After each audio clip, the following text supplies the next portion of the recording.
Sudah ya, oke. Bismillah. Assalamualaikum warahmatullahi wabarakatuh. Waalaikumsalam. Teman-teman media, hari ini kami dari Dinas Kesehatan Kota Samarinda, kebetulan hari ini juga cukup lengkap.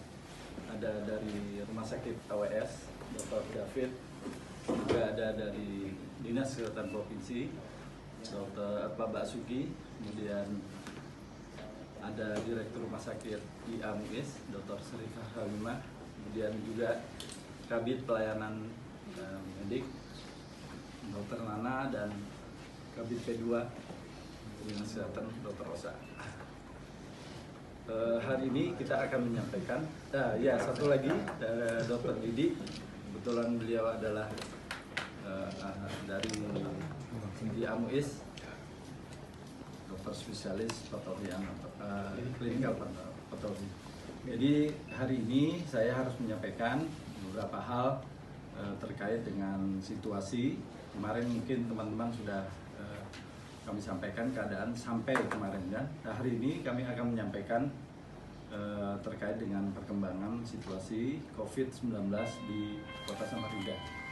Jadi seperti yang sudah saya sampaikan bahwa sesuai dengan edaran Kemenkes bahwa perkembangan COVID itu dari sisi epidemiologis hari ini ada peningkatan ya.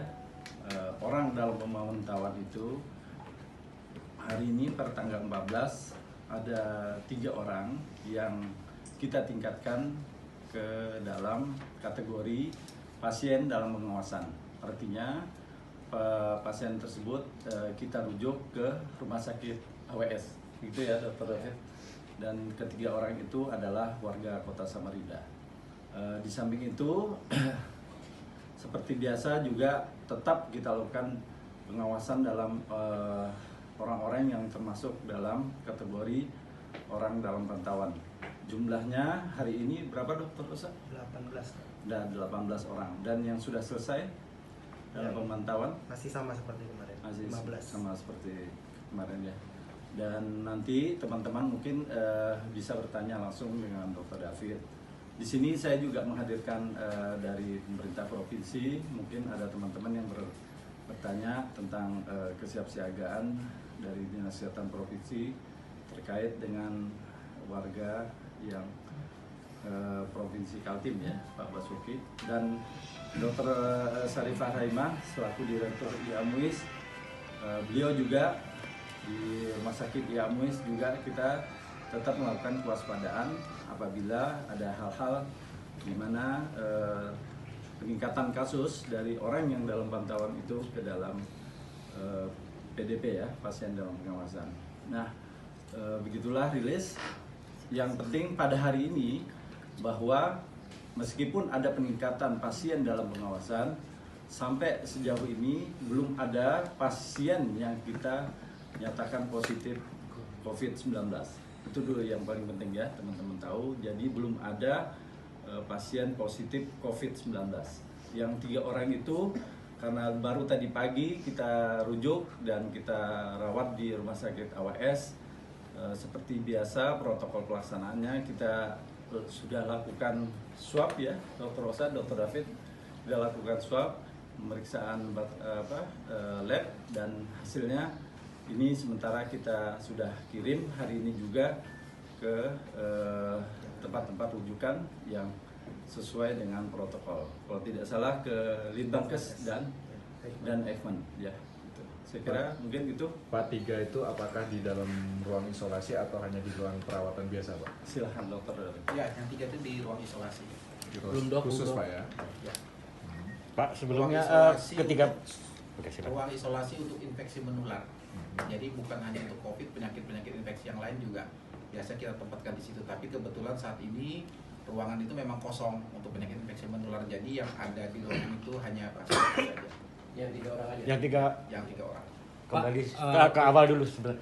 Ketiga orang tadi itu ada riwayat terpapar dari siapa atau pernah bertemu dengan penderita sebelumnya, Pak? Silakan Dr. Rosa. Ya. Silakan. Mutar kita ini di Ya, dari hasil penyelidikan epidemiologi yang pasien masuk dalam pengawasan itu menghadiri pertemuan di Bogor. Menghadiri pertemuan di Bogor ya. Ya. Itu yang 3 orang Pak ya? Tiga-tiga Ya, ya? Tiganya atau salah satu? Salah satu. Oh, Salah satu di Bogor. Salah satu di Bogor. Yang duanya Pak? Itu ada kontak dengan yang satu ini. Oh iya. Ini orang itu dari yang 8 kemarin, Bah?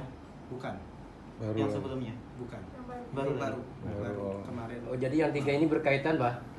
Yang 3 ini berkaitan satu sama lain. satu keluarga atau satu Tapi waktu di organisasi? Bogor ada dengan orang asing atau Tidak ada dengan tidak orang ada? asing. Orang kita Di Bogor sendiri. ya? Di Bogor. Oke. Memang kalau Silakan. misalnya kasus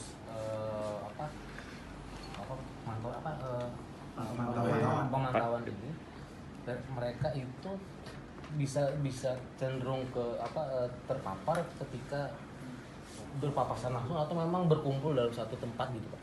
Ya, kalau itu kita kembali ke teori ya. Itu kita sudah dari awal bahwa Kementerian Kesehatan mengeluarkan 2 kategori pemantauan dan pengawasan. Jadi mungkin saya nggak akan kembali lagi ke situ lah ya, Pak Didi ya. Silakan.